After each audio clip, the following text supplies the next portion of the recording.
You're watching the KOAM Morning News on Fox 14. Today, national pharmacy chains go on trial for their role in the opioid epidemic. We have temperatures in the 40s, but also a little bit of morning fog. But believe it or not, by the end of the week, we're going to be talking about challenging record highs. The latest from the Skywatch Weather Center. And also, a Missouri prisoner counts down the minutes to his execution. All that and more coming up. The 4 states' most watched news starts now. Thanks for joining us for the KOAM Morning News on Fox 14. I'm Tanya Bach. A landmark drug trial started yesterday in a federal courtroom in Cleveland. It pits 2 Ohio counties against 4 national pharmacy chains: CVS, Walgreens, Giant Eagle, and Walmart. In a legal reckoning over the opioid crisis, attorneys for the counties say the national pharmacy chains that dispensed hundreds of prescriptions should be held responsible for the cost of opioid addictions. Pharmacies have denied wrongdoing. The trial is expected to last 6 or 7 weeks. Missouri Governor Mike Parson denies clemency to a death row inmate despite calls from across the world. Pope Francis joined the chorus of people calling on Governor Parson to grant clemency to Ernest Johnson for killing 3 people during a 1994 convenience store robbery. Johnson is scheduled to die by injection at 6 p.m. tonight at the state prison in Bonne Terre. 61-year-old attorney Jeremy Wee said executing Johnson would violate the U.S. Constitution.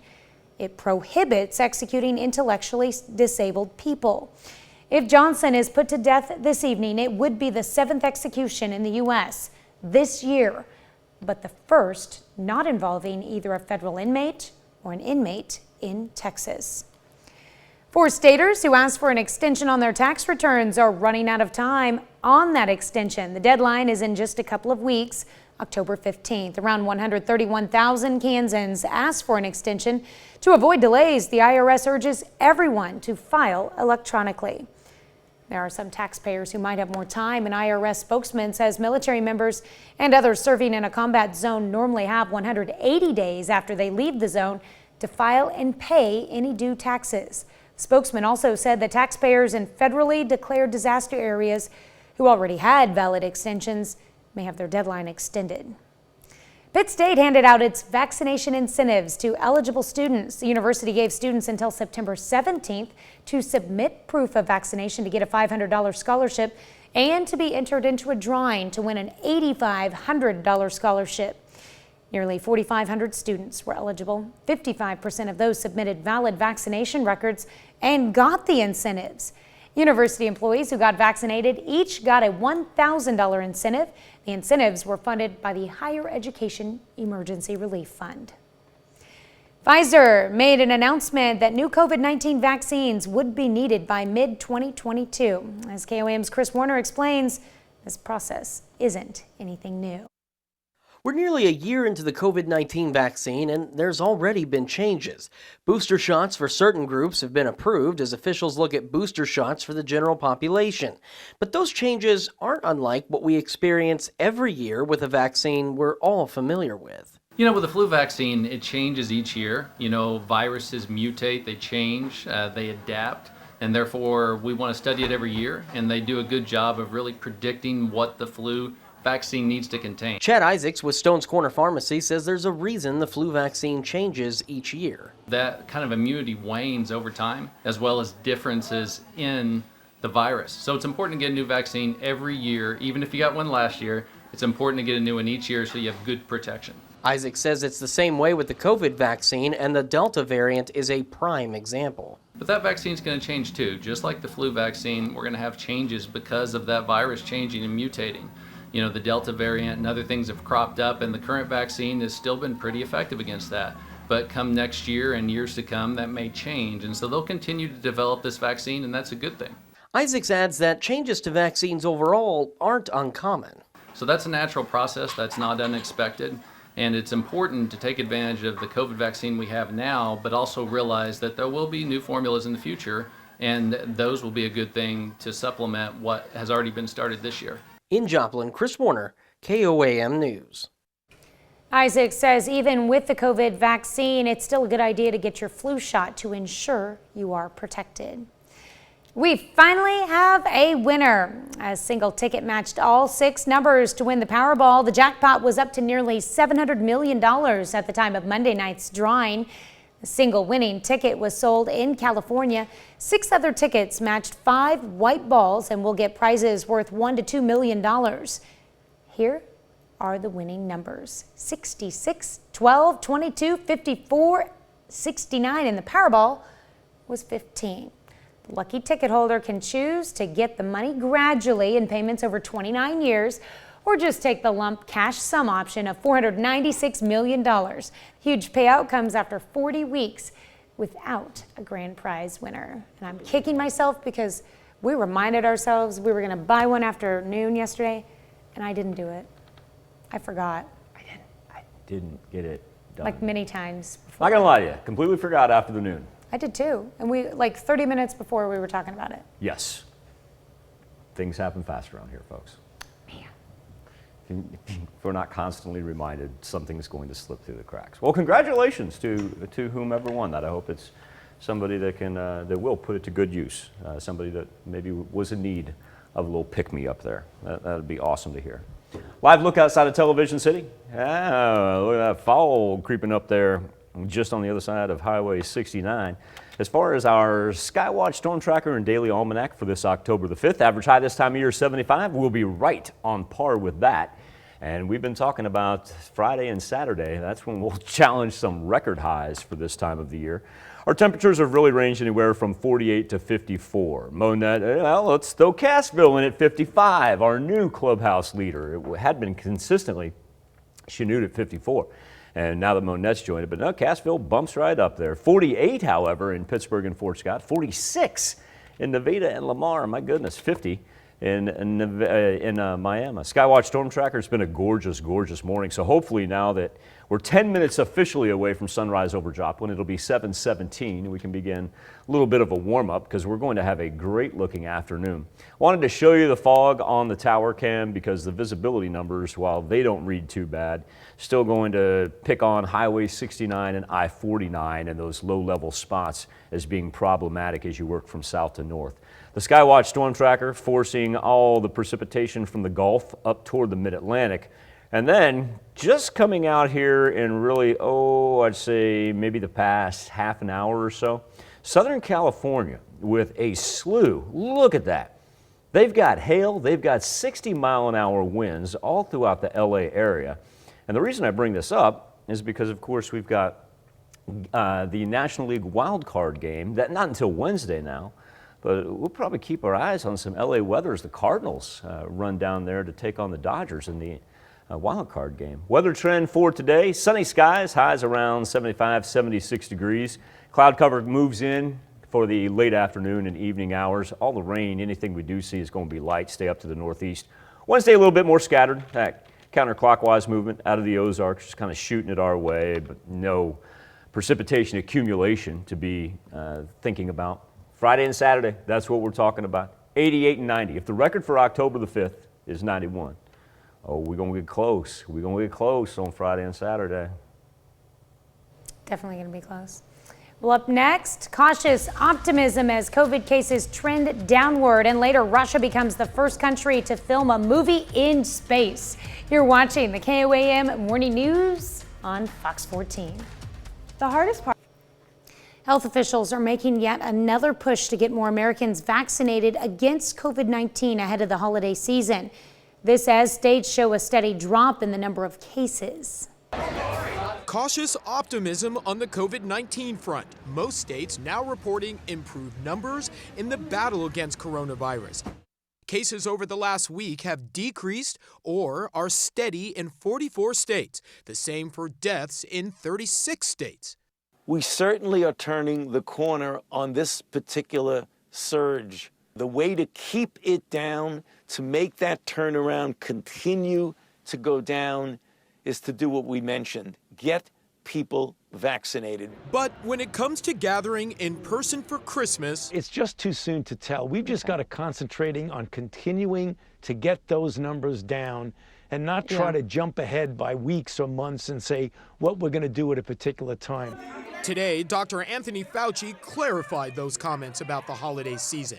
I will be spending Christmas With my family, I encourage people, particularly the vaccinated people who are protected, to have a good, normal Christmas with your family. But just the way all of the other disinformation goes around, you say something talking about a landmark of a time, and it gets misinterpreted that I'm saying you can't spend family Christmas time, which is nonsense. You can. Today, vaccine mandates went into effect for New York City's public school employees. Mayor Bill de Blasio says 96% of teachers have received at least one dose of the COVID-19 vaccine. In Connecticut, state employees have until the end of today to prove vaccination or agree to submit to weekly testing. The overwhelming number of our state employees are going to be what you call compliant. Almost all of them are vaccinated. Right now, about 10% or so say they prefer testing a little bit longer.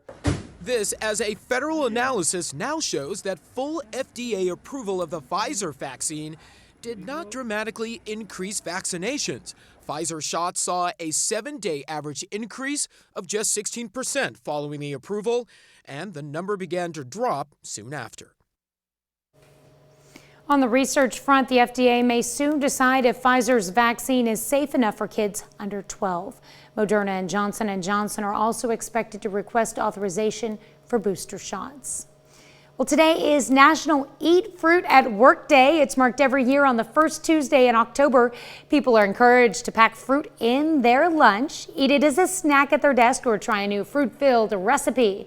You can squeeze in even more out of the celebration by dressing up in your fruitiest outfit. The holiday was founded to promote the benefits of getting more fruit in your diet. Use the hashtag #FruitAtWorkDay to share your fruity festivities on social media. Hashtag don't get scurvy.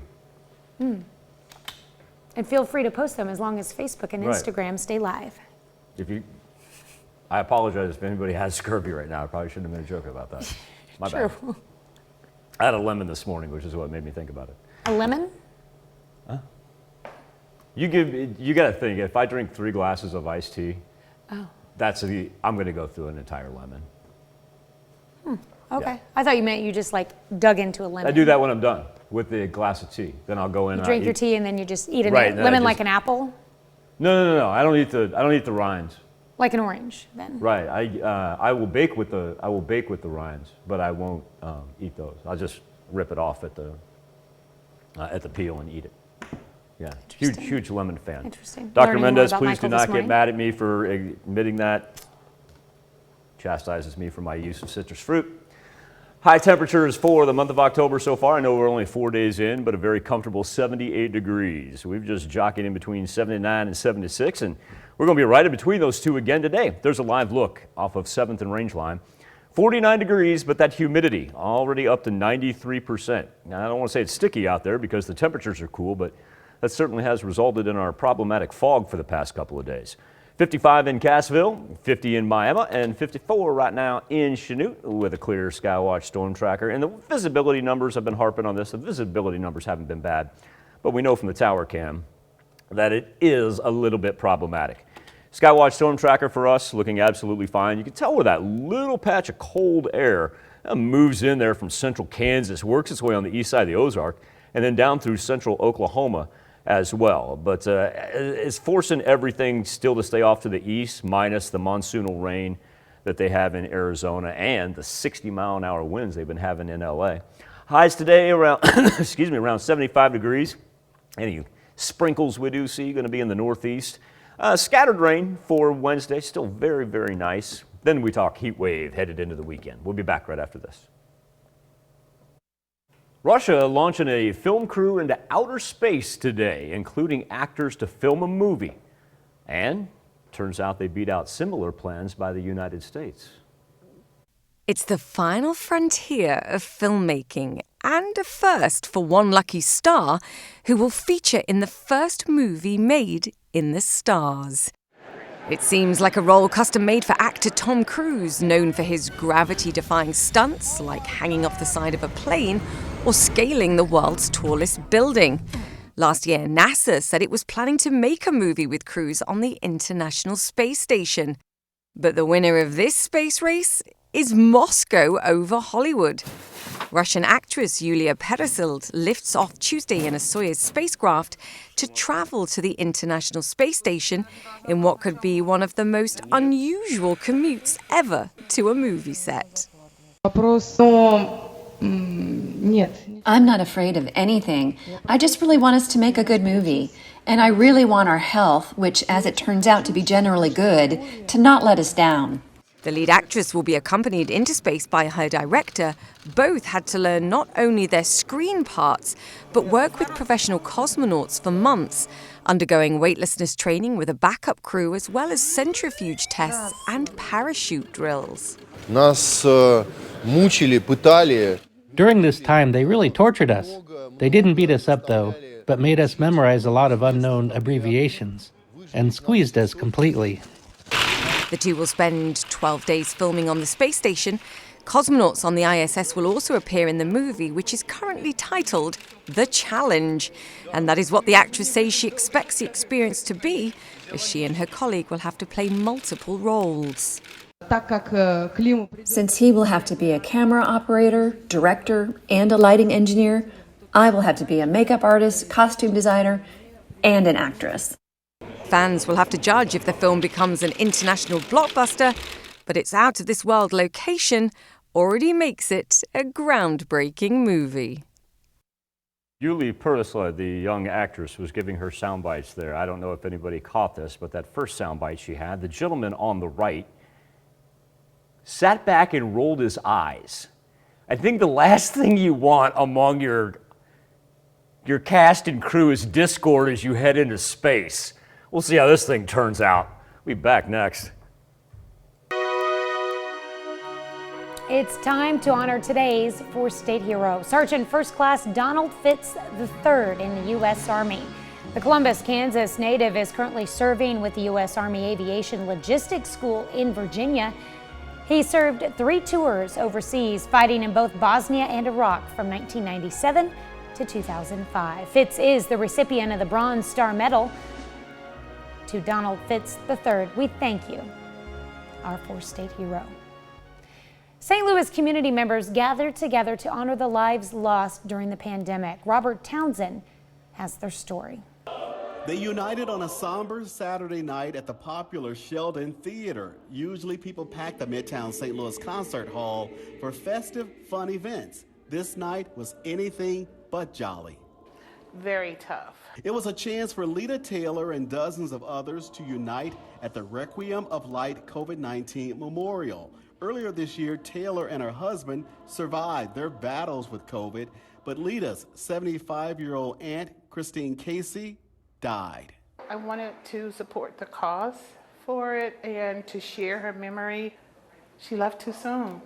This gathering was a chance for the community to embrace and encourage the families with prayers, songs, and music as they remember their loved ones who died from coronavirus. I know they're here with us tonight. Amy Louie was here to honor her parents who also died from COVID-related illnesses this year. And it's the community coming together and acknowledging the pain that we all haven't been able to express together. I wanted to hold a memorial to bring our community together and remember the lights that have gone out among us when far too early. Lights that will shine forever in their hearts. Another half hour of news and weather is just ahead. Coming up on the KOAM Morning News on Fox 14, a former Facebook employee prepares to testify before Congress. And Wisconsin opens, what else? A multi-million-dollar cheese factory. You're watching the KOAM Morning News on Fox 14. We'll be right back. Most Watch News starts now. Welcome back to the KOAM Morning News on Fox 14. It's currently 7:29. Let's take a look at today's top stories. A landmark drug trial started yesterday in a federal courtroom in Cleveland. It pits 2 Ohio counties against 4 national pharmacy chains in a legal reckoning over the opioid crisis. Naomi Ruckham has more on the trial from New York. Pharmacies doled out a never-ending parade of prescription painkillers in Lake and Trumbull counties in Northeast Ohio between 2012 and 2016, enough for 400 pills for every person who lived in Trumbull County. Attorneys for the counties say the national pharmacy chains that dispensed many of those prescriptions, CVS, Walgreens, Giant Eagle, and Walmart, should be held responsible for the costs of opioid addictions. Another chain, Rite Aid, reached a settlement with the counties. Opening arguments began Monday in a jury trial, the first time pharmacy companies have gone to trial for their potential role in the opioid crisis.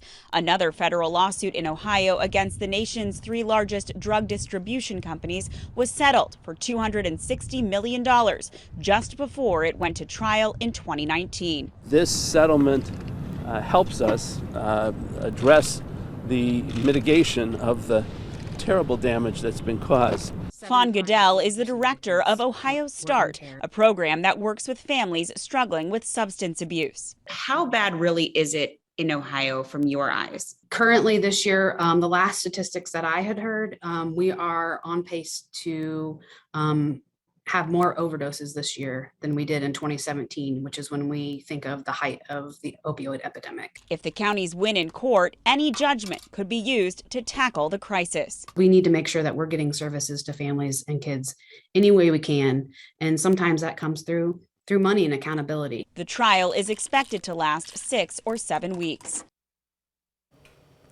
A lawyer representing the Ohio County said in his opening statement that oversight failures by the pharmacy chains help fuel the opioid crisis. Missouri Governor Mike Parson denies clemency to a death row inmate despite calls from across the world. Pope Francis joined the chorus of people calling on Governor Parson to grant clemency to Ernest Johnson for killing 3 people during a 1994 convenience store robbery. Johnson is scheduled to die by injection at 6 p.m. tonight at the state prison in Bonne Terre. 61-year-old's attorney, Jeremy Weiss, has said executing Johnson would violate the U.S. Constitution. It prohibits executing intellectually disabled people. If Johnson is put to death tonight, it would be the 7th execution in the U.S. this year, but the first not involving either a federal inmate or an inmate in Texas. 4 staters who asked for an extension on their tax returns are running out of time on that extension. The deadline is in just a couple of weeks, October 15th. Around 131,000 Kansans asked for an extension. To avoid delays, the IRS urges everyone to file electronically. There are some taxpayers who might have more time. An IRS spokesman says military members and others serving in a combat zone normally have 180 days after they leave the zone to file and pay any due taxes. Spokesman also said that taxpayers in federally declared disaster areas who already had valid extensions may have their deadline extended. A Missouri lawmaker is demanding that Springfield's public schools turn over 3 years' worth of staff emails and other documents with references to critical race theory and more than 24 other words or phrases. School district says they need at least $170,000 to get started. Republican State Representative Craig Fischel filed his Sunshine Law request in early September. Fischel is accusing the district of inflating the potential cost and said he may ask the House to subpoena the records.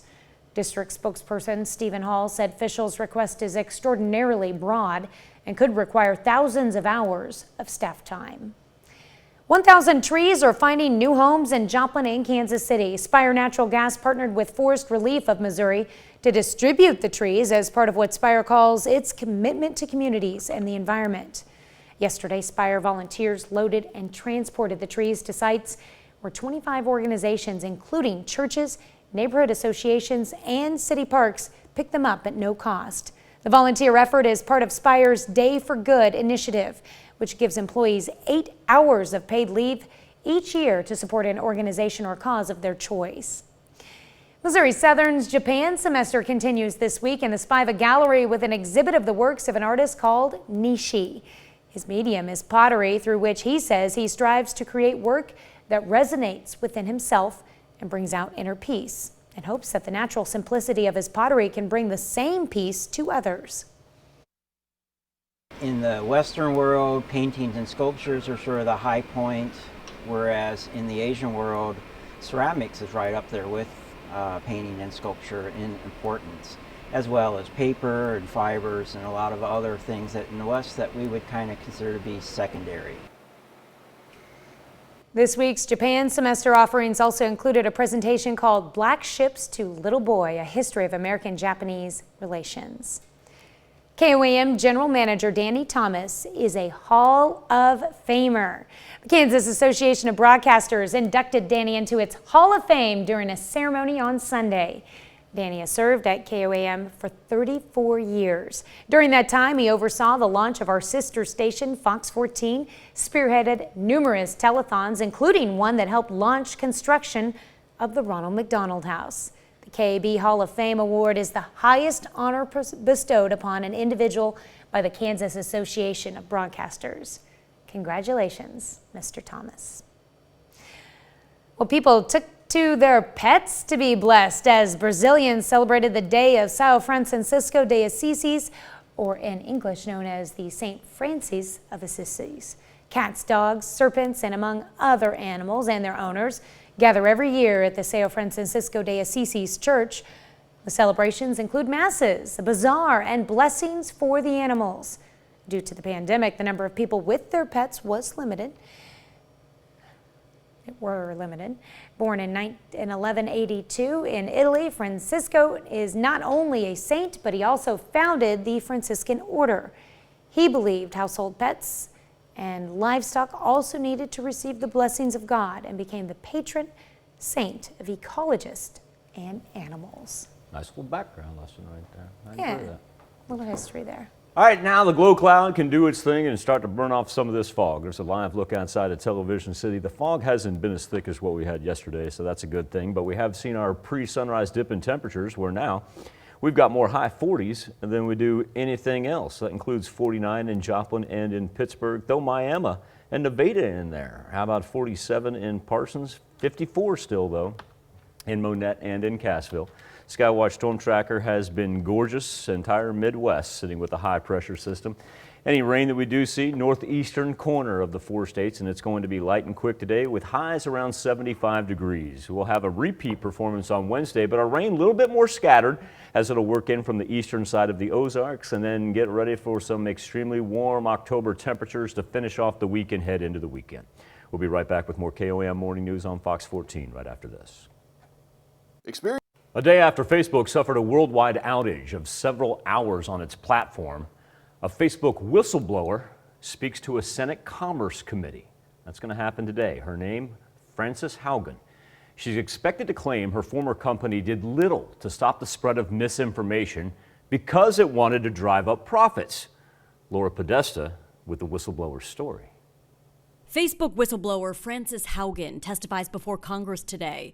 In prepared remarks obtained by CBS News, she says the company's leadership knows ways to make Facebook and Instagram safer and won't make the necessary changes because they have put their immense profits before people. What was good for the public and what was good for Facebook? The former product manager spoke to 60 Minutes. Facebook has realized that if they change the algorithm to be safer, people will spend less time on the site, they'll click on less ads, they'll make less money. Haugen filed at least 8 separate complaints with the Securities and Exchange Commission after copying thousands of pages of internal research. Facebook's own words, their own studies and surveys. Senator Richard Blumenthal is eyeing stronger regulations. They've made no meaningful reforms. They've done no disclosure. They made no commitment to really take any meaningful action. Facebook said in a statement, "We continue to make significant improvements to tackle the spread of misinformation and harmful content. To suggest we encourage bad content and do nothing is just not true." The company is very good at talking about the research that shows that they're good for people, but then they play down or they don't disclose at all the ways in which they are not good for their users. The hearing comes a day after Facebook, Instagram, and WhatsApp were down for several hours. Laura Podesta, CBS News. Facebook said the outage was due to, quote, configuration changes on the backbone routers that coordinate network traffic between our data centers, end quote. It says there is no evidence that user information was compromised. Speaking of Facebook, this morning on the KOAM News Now Facebook page, we're discussing playing hooky. There are some of you out there, and you know who you are, who falsified that doctor's note or forged a parent's signature, get out of class, or even work. And some of you have done it recently. This beats all of that. A young woman actually had Hamilton star Lin-Manuel Miranda record on his phone an absentee excuse for her to get out of all things a history test. I think as long as the teacher got tickets as well, may not have been that big of a deal. Our question to you is asking, when's the last time you played hooky? Selective memory is what I call it when the kids do this to me, is 72% of you say, I don't remember. I don't know when it happened. 4% of you say, yeah, not only did it happen, it just happened several days ago. You can always make your voice heard by going to KOAMnewsnow.com/vote or connecting to us via our Facebook page. We'll be back with Consumer Watch right after this. Well, a brand new $168 million cheese factory is expected to open in Little Chute, Wisconsin late next year. Wisconsin Governor Tony Evers made a stop yesterday to show support for the project and announce $4.5 million in tax credits for the project. Aaron Taylor has more on the story. We proudly announced the expansion of our facility in Little Chute, Wisconsin, representing an investment of $168 million. To build the new cheese factory, the state of Wisconsin will provide up to $4.5 million in business tax credits. Wisconsin farms are our past, our present, and obviously will be our future. The expansion is expected to create 54 jobs and to continue to support the local dairy industry. With this expansion, AgroCore is estimating they will be purchasing nearly $60 million more per year in additional milk from farms just like the Steffens. The Steffens serving as hosts for the announcement. We started out with 64 cows over there. After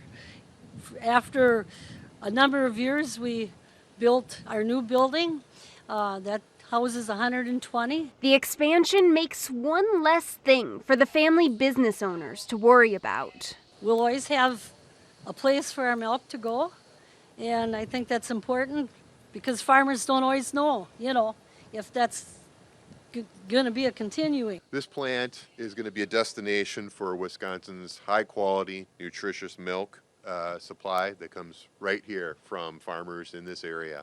Keeping area dairy farmers working, and a tradition in Little Chute. We're excited to be building the plant in Wisconsin, and specifically in Little Chute, which obviously, as I mentioned, was the home of the original family plant. The Biden administration has given federal contractors until December 8th to mandate COVID-19 vaccinations for employees, and that includes some airlines because they provide services for the government. With the deadline looming, American, Alaska Airlines, and JetBlue are following in the footsteps of United Airlines and requiring employee vaccines.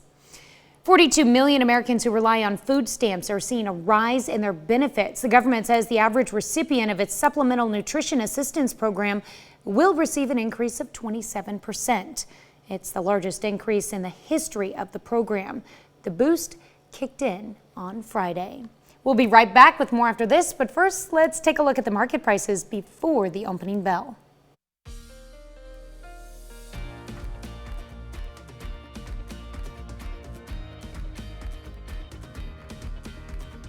A veteran journalist joins the talk and a star of a hit drama with a special preview of the latest episode. Anthony Pura with our Eye on Entertainment.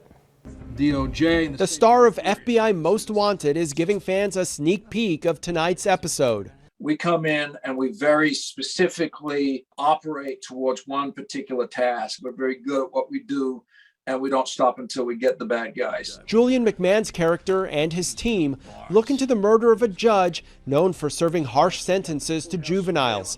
FBI Most Wanted airs on CBS and is available for streaming on Paramount+. This is Dave. Fans of Dave Chappelle can now stream his latest comedy special, The Closer. 5 specials in as many years. How do you close a body of work that profound? Netflix dropped a trailer for the special a day before its release, narrated by legendary actor Morgan Freeman. It's the last in a series of Netflix specials from Chappelle. And veteran journalist Natalie Morales is officially joining The Talk. I've been married 23 years. I was at NBC for 22 years. Wow.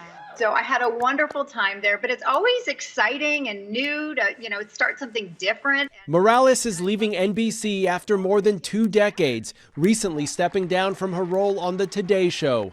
She will join Cheryl, Amanda, Jerry, and Akbar on the daytime Emmy Award-winning show starting next week.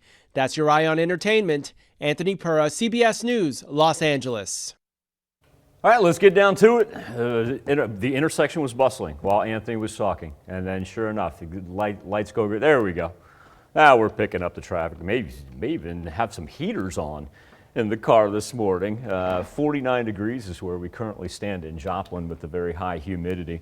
We've dropped as low as 47 there in Parsons and Oswego. Still rolling 52s in Monette and Cassville and 53 in Chanute. Miami sits at 49 along with Lamar and Nevada. No worries on the Skywatch Storm Tracker. That's the little cloud cover.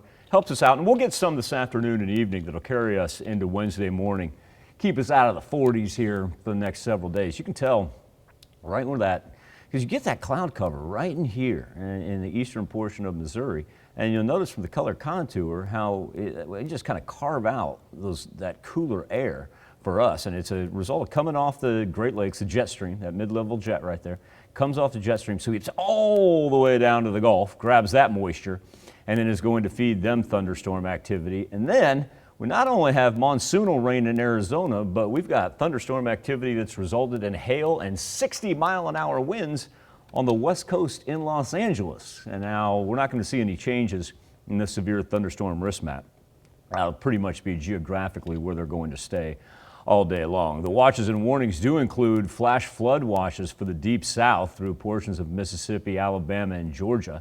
And then everything you see up above that white indicates what they call a special weather statement. Well, that's got to deal with fog that stretches from Tennessee almost all the way into southern New York State. So that's an impressive bout of fog that they're dealing with right now.